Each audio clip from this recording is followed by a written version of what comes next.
नमस्कार, बहुत स्वागत है आपका। धनतेरस का पर्व कार्तिक माह के कृष्ण पक्ष की त्रयोदशी को मनाया जाता है और इस दिन खरीदारी करना सबसे ज़्यादा शुभ माना जाता है। वैसे तो हिंदू धर्म की अगर हम मान्यताओं की माने तो इस दिन खरीदारी से धन समृद्धि बढ़ती है और धनतेरस पर कुबेर देव की पूजा भी करनी चाहिए, क्योंकि पौराणिक कथा के अनुसार कार्तिक माह के कृष्ण पक्ष की त्रयोदशी पर ही धन्वंतरी अमृत कलश लेकर प्रकट हुए थे और तभी से धनतेरस पर बर्तन खरीदने की परंपरा चली आ रही है। तो धनतेरस पर कौन सी वस्तु खरीदना सबसे शुभ होता है, जीवन में खुशियां बढ़ाता है? देखिए, दीपक के बिना दीपावली की कल्पना भी नहीं की जा सकती और धनतेरस पर ढेर सारे छोटे छोटे दीपक खरीदिए। मिट्टी के 3 बड़े दीपक भी जरूर खरीदिए। इसका प्रयोग आप दीपावली की पूजा में कीजिएगा। एक बड़ा मुख्य दीपक होगा जो माँ लक्ष्मी को समर्पित होगा, दूसरा बड़ा सरसों के तेल का दीपक माँ काली के लिए, और जबकि तीसरा बड़ा जो दीपक है वो तिरछा करके सरसों के तेल वाले दीपक के ऊपर रखा जाएगा, ताकि उसमें रात भर काजल बन सके और यही काजल आपको सुरक्षा कवच देगा। तो कलश और ढक्कन, सरपोश जिसको कहते हैं, देखिए ये आपके लिए बहुत आवश्यक है, क्योंकि आप अगर धातु का कलश चाहते हैं तो बैठाना तो वो भी बैठा सकते हैं, लेकिन दीपावली पर जो कलश होगा वो मिट्टी का हो तो सर्वोत्तम। तो इसकी भी खरीदारी आप धनतेरस के दिन ही कीजिए। अब दीपावली पर माँ लक्ष्मी गणेश भगवान की मूर्ति की पूजा होगी, तो ऐसे में उनके लिए नई मूर्ति भी धनतेरस के दिन ही खरीद लेना चाहिए, क्योंकि धन के लिए माँ लक्ष्मी और बुद्धि के लिए भगवान गणेश की उपासना करने का विधान है। तो धनतेरस के दिन माँ लक्ष्मी और गणेश जी की मूर्तियाँ इसी दिन खरीदी जाती है। और जब आप मूर्ति खरीदें तो विशेष बातों का ध्यान रखें। भगवान गणेश की जो सूंड है वो बाईं हाथ की तरफ होगा, गणेश जी का जो बाएं हाथ है ना उधर होगा, और लक्ष्मी जी जो होंगी वो गुलाबी कमल के पुष्प पर बैठी हों और उनके हाथों से किसी पात्र में धन गिर रहा हो। मूर्ति बहुत बड़ी नहीं होनी चाहिए और मिट्टी की बनी हो तो सर्वोत्तम होगा। मूर्ति एवरेज साइज की हो और एक ही स्टैंड पर भगवान गणेश और माँ लक्ष्मी की मूर्ति मत लीजिएगा, अलग अलग स्टैंड अलग अलग पर मूर्ति हो तो वो सर्वोत्तम होगा। क्योंकि दीपावली के दिन से नया बही खाता का शुरुआत होता है, इसलिए धनतेरस के दिन अगर आप व्यापारी हैं तो बही खाता यानी कि कलम और आपका जो खाता है, डायरी जिसको कहते हैं, वो जरूर ले आइए और इसकी पूजा आप दीपावली की पूजा में करेंगे। तो इस दिन किया गया बही खाता का शुरुआत आपके रोजगार में, आपके व्यापार में खूब तरक्की कराता है। तो बही खाता लाकर उसकी विशेष पूजा दीपावली के दिन होगी। लेकिन आप जो तमाम वस्तुओं को खरीदेंगे धनतेरस पर, सभी वस्तुओं को आप इसी दिन लक्ष्मी जगाएंगे, धनतेरस के दिन जागृत करेंगे, जब आप धन्वंतरी जी महाराज और कुबेर जी महाराज की पूजा करेंगे। उसी समय सभी वस्तुओं में लक्ष्मी को जगाना होगा। तो इस दिन सरसों, पीली सरसों जरूर लाइएगा खरीद कर, क्योंकि जो सरसों है वो नकारात्मक ऊर्जाओं से बचाता है और लक्ष्मी को बुलाता है। तो ये दीपावली की पूजा में सबसे अहम भूमिका निभाएगा सरसों। पान का पत्ता, इसके बिना तो पूजा ही अधूरा है। पान का पत्ता और गुलाब की पंखुड़ी जब आप माँ लक्ष्मी के चरणों में रख देंगे तो जीवन में श्री बढ़ेगा, धन बढ़ेगा, यश बढ़ेगा। और सुपारी, जो भगवान गणेश का प्रतीक मानकर हम पूजा करते हैं, जब आप कलश स्थापित करेंगे दीपावली के दिन तो उसमें आपको सिक्का और सुपारी डालना होता है, साथ ही गणेश जी की पूजा में भी अर्पित किए जाते हैं। धान, जो आप कलश स्थापित करेंगे दीपावली के दिन, तो धान कलश के नीचे रखा जाता है। वैसे चावल भी रखने का विधान है, आपके पास जो भी अवेलेबल रहेगा, लेकिन धान जरूर लाइएगा, क्योंकि धान लाने से सुख बढ़ता है, समृद्धि बढ़ता है और धान का माँ लक्ष्मी से सीधा संबंध है। तो आपको धनतेरस पर थोड़ा ही सही 50-50 ग्राम का पैकेट भी धान का मिलता है मार्केट में, आप उसको भी ले सकते हैं। एक नारियल जरूर ले आइएगा और ये नारियल कलश पर स्थापित होगा और माँ लक्ष्मी की पूजा में उनको भी अर्पित किया जाता है। आप चाहे तो 2 ले आए या आपके लिए संभव ना हो तो एक ही लाए। तो ये नारियल को भी लाना होगा। और फल, वैसे तो आप धनतेरस के दिन भी ला सकते हैं या फिर दीपावली तक किसी भी दिन ला सकते हैं। फल में कम से कम 5 तरह का फल हो, उसमें पानी वाला जो सिंघाड़ा होता है वो जरूर लीजिएगा। अब इस दिन जैसे कि बहुत सारे लोग धनतेरस के दिन वाहन खरीदते हैं, अपना घर का रजिस्ट्री कराते हैं, ज्वेलरी खरीदते हैं, सोने चांदी के बर्तन खरीदते हैं। तो ये आपकी मर्जी पर है, आप क्या खरीदना चाहते हैं आप वही खरीदें।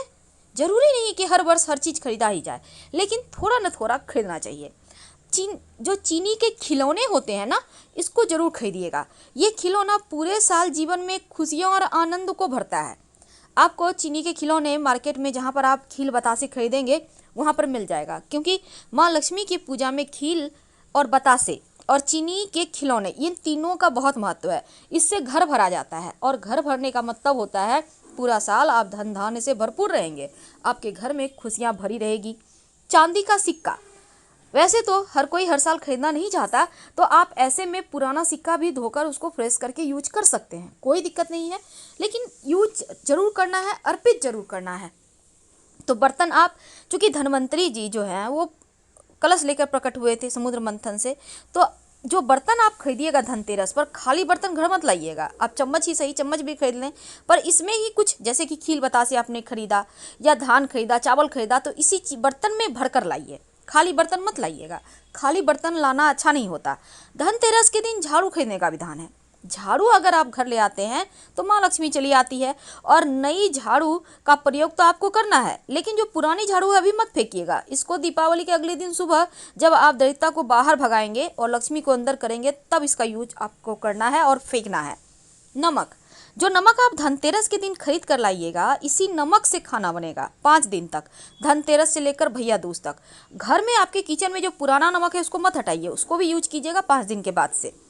जो शंख है, अगर आपके घर में है तो आवश्यकता नहीं है, आप लंबे समय से चाह रहे हैं कि शंख लाना है, तो धनतेरस का दिन सबसे अच्छा है, और दीपावली की पूजा से शुरू कर दें। लाल गुंजा, ये तंत्र क्रियाओं में प्रयोग होता है और धन की देवी लक्ष्मी को आकर्षित करता है। तो लाल गुंजा लाकर जब आप धन की पोटली बनाएंगे तो उसमें डालकर इसको पोटली बनाइएगा।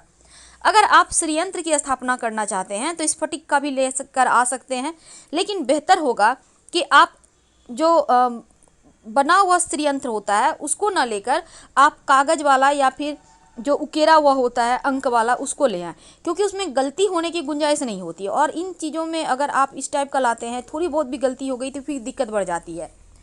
कौड़ी, देखिए कौड़ी जो है समुद्र जीव का एक खोल है, और धन प्राप्ति के लिए धन के रूप में इसका प्रयोग चूंकि प्राचीन समय से ही हो रहा है। और धनतेरस पर कम से कम 5 कौड़ी जरूर खरीद कर लाइएगा, और दिवाली के दिन इन कौड़ियों से विशेष पूजा कीजिएगा। अगर आप अविवाहित हैं तो विवाह होगा, कर्जों से परेशान हैं तो कर्ज से मुक्ति मिलेगी। और साथ ही जो गोमती चक्र है, एक विशेष प्रकार का पत्थर है जिसमें एक तरफ चक्र की आकृति बनी होती है और यह कई रंगों में होता है। सफ़ेद रंग का जो गोमती चक्र है सबसे महत्वपूर्ण है, और यह एकदम से रत्न की तरह अंगूठी में भी आप पहन सकते हैं। गोमती चक्र जिस घर में होता है, तंत्र क्रियाएं उस घर में असर नहीं करती।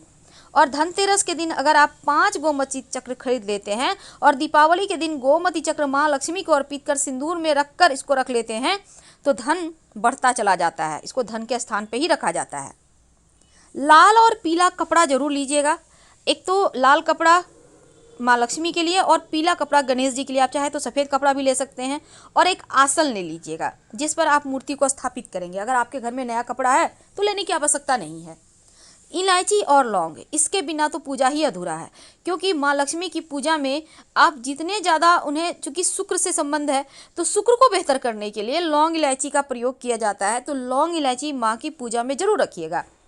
लौंग आपके मनोकामनाओं को पूर्ण करेगा और जो इलायची है वो खुशियों को बढ़ाएगा। धनिया, धनिया के बिना तो पूजा अधूरा है। धनिया का सीधा संबंध माँ लक्ष्मी से है। तो जब आप धनिया खरीद कर लाएं तो धनिये के बहुत सारे चमत्कारी प्रयोग होंगे, ये भी हम आपको आगे चलकर बताएंगे।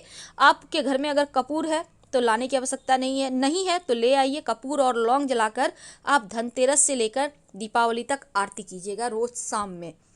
घी ले आइए, क्योंकि आप कम से कम, वैसे तो 14 दिए जलाए जाते हैं घी के, लेकिन कम से कम 5 दिए जरूर जलाना है आपको दीपावली के दिन, और ये धनतेरस से ही शुरू हो जाएगा जलाना। तो घी आप ले आइए। घर में अगर है पहले से तो लाने की आवश्यकता नहीं है। कमल का पुष्प, जो कि माँ लक्ष्मी को सबसे ज़्यादा पसंद है, तो कमल का पुष्प जो है वो आपके जीवन में खुशियों को बढ़ाता है और इस दिन चूंकि देखिए धनतेरस के दिन 16 श्रृंगार का तोहफा देना शुभ माना जाता है महिलाओं को। और लाल रंग की साड़ी सिंदूर देना भी अच्छा होता है। अगर आप किसी को तोहफा देना चाहते हैं तो बेशक दे सकते हैं और कोई दिक्कत नहीं है। गुलाब का पुष्प दीपावली की पूजा में आवश्यक होता है, तो धनतेरस से दीपावली तक कभी भी ले आइएगा। और गुलाब का इत्र भी। खील बतासे तो आपको खरीदना बहुत ज़रूरी है। और साथ ही साथ धनिया खरीदने की परंपरा है, क्योंकि पूजा में धनिया के बीज जब आप माँ लक्ष्मी को अर्पित करते हैं तो लक्ष्मी स्थिर हो जाती है। और यह है कमलगट्टे का बीज, कमलगट्टा। अब ये कमलगट्टा जीवन में खुशियाँ बढ़ाएगा। ये कमल का बीज है और इसी से मखाना भी बनता है। इसको आपको लाना है और लक्ष्मी पूजा में भी आपको इसका प्रयोग करना है, तो आपके जीवन में खुशियाँ बढ़ेगी। और जो हल्दी के गांठ है, गांठ वाली हल्दी यानी सूखी हल्दी पीली वाली, आप कम से कम 50-100 ग्राम ले आइए, क्योंकि इसकी आवश्यकता आपको पड़ेगी पूजा में। अगर आप चांदी का स्वास्तिक स्थापना करना चाहते हैं तो धनतेरस के दिन लाकर दीपावली के दिन स्थापित कर लें। जीवन में धन बढ़ता जाएगा, कभी किसी चीज़ की कमी नहीं होगी। और आंवला, आंवला माँ लक्ष्मी की पूजा में आपको अर्पित करना है, क्योंकि श्री हरि को भी ये पसंद है। और आंवला आपके जीवन के खुशियों को बढ़ाने की चाबी है, तो आंवला ले आइएगा अगर संभव हो तो, नहीं तो बाद में ला सकते हैं। और धान जरूर लाइएगा, क्योंकि धान के प्रयोग से जीवन में खुशियाँ वापस आ जाती है। तो इन छोटे छोटे चीज़ों को लाकर आप बहुत सारे जीवन की मुश्किलों से बच सकते हैं। और कोई भी एक चीज़ आप इसमें से ले आते हैं तो आपके जीवन में धन धान्य बढ़ता जाएगा। तो धनतेरस पर आप जितनी भी चीज़ें खरीदेंगे उसके लिए विशेष तरह के आप चीज़ों को देख कर ही खरीदिएगा और शुभ मुहूर्त में खरीदिएगा। सबसे बड़ा है शुभ मुहूर्त। और धन लाभ के लिए धनतेरस के दिन महा उपाय भी किए जाते हैं। तो महा उपाय क्या किए जाते हैं, कैसे करें, हम इसके बारे में विस्तार से बातें करेंगे। अभी हम आपसे विदा लेते हैं। जानकारी अगर अच्छी लगे तब लाइक कर सब्सक्राइब कीजिएगा। और अगर आपके घर में कोई बीमार है तो धनतेरस के दिन दवाई का दान जरूर कीजिएगा। धन्यवाद।